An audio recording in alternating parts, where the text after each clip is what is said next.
For a proper high bar back squat, you want to start with your hands gripped just outside shoulder width. Contract the upper back and place the barbell on your traps. Place your feet at or just outside hip width. Push the glutes back and push your knees out. It is important to keep your chest tall and spine neutral by keeping the core tight. Be consistent with pushing out the knees on the way up as you push off your heels of the foot. Finish by driving the hips forward. Another technique to execute back contraction is to keep the wrists straight in order to engage the lats. Although many muscles are used in a squat, the hamstrings, glutes, and quads should be activated the most. This is achieved by dropping the hips parallel to ground or below the knees, known as proper depth. As you can see here, my toes are pointed out wide.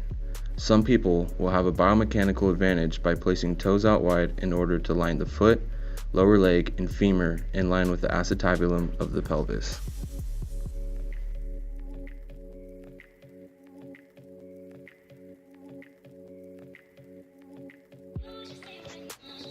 Similar yet very different is the front squat.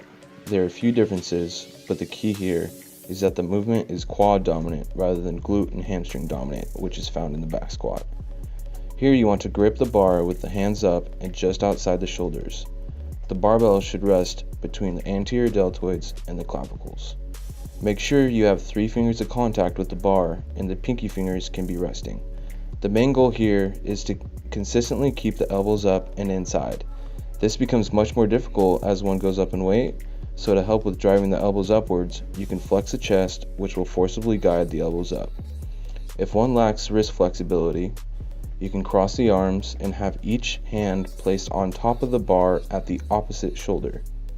All other mechanics of this squat, like stance and driving the hips forward, should remain the same as the back squat.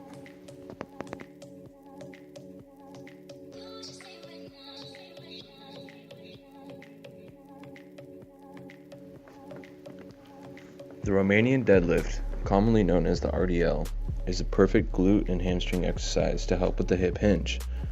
Start with the feet hip width apart and gripping the hands just outside. With a very slight knee bend, push the hips back and lower the bar until the hips stop traveling backwards. This is usually right about the patella or just below, and you'll feel the hamstrings become tight. Finish strong with the glute contraction to help drive the hips forward. Keeping the back flat, chest up, and your shoulders over the bar is very important to instill prevention of high pressure in the lower back. Lastly, your head should move in unison with your back.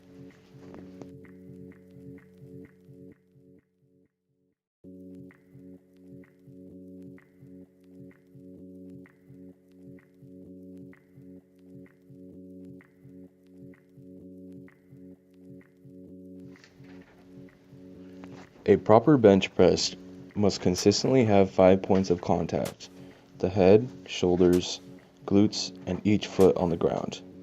Begin with the upper back contracted and a fairly wide grip.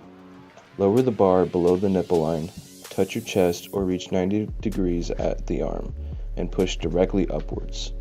You can transfer the strength of your legs upwards while remaining foot contact. This will help push the weight upwards. Make sure to utilize the chest and triceps by keeping your elbows partially in and not letting them flare outwards. Keep that core tight.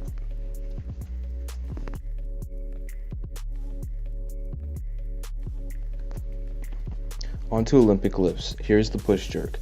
Place the barbell as you would in a front squat, but have a full hand grip on the bar. Drop into a partial squat and transfer the leg power to push the bar upwards. Not to mix up push press with push jerk. The key here in push jerk is to catch the bar on a partial overhead squat and then finish by standing up tall. Dip, drive, dip. The hang snatch starts with a grip a bit wider than the bench press. Now perform an RDL but stop above the knees and then extend the ankles, knees, and hips. As you powerfully extend, keep the bar tight to the body and shrug and pull the weight upwards. Transition your feet outwards and squat quickly underneath and catch the bar in a locked arm position. To help with the shoulder stability in the overhead catch, consistently pull the bar apart lightly. This will help keep the bar stable as it is over your head. The hang clean can be achieved with the same goals as the hang snatch, but your grip should be just outside the hips. Perform the same powerful triple extension and keep the bar tight to the body.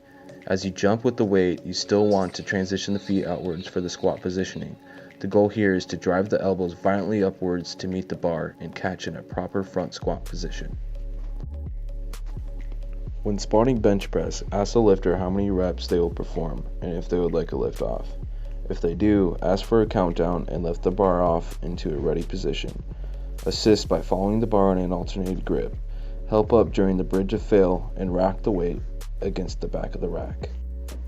For spotting a back squat, still ask for their planned attempted reps. Stand more than a foot behind the lifter and place your arm underneath the armpits and hands right outside the chest. If you are a male spotting a female, make sure to spot with your hands in a fist position and again help rack the weight. For spotting a front squat, it is key to spot using your hands under their elbows and arms. If they begin to fail, you can help push up the elbows and keep their body and the weight upright. Similar to helping a lifter in back squat get upright as they begin to fail. And once again, don't forget to help guide the bar to hit the back of the rack as they finish.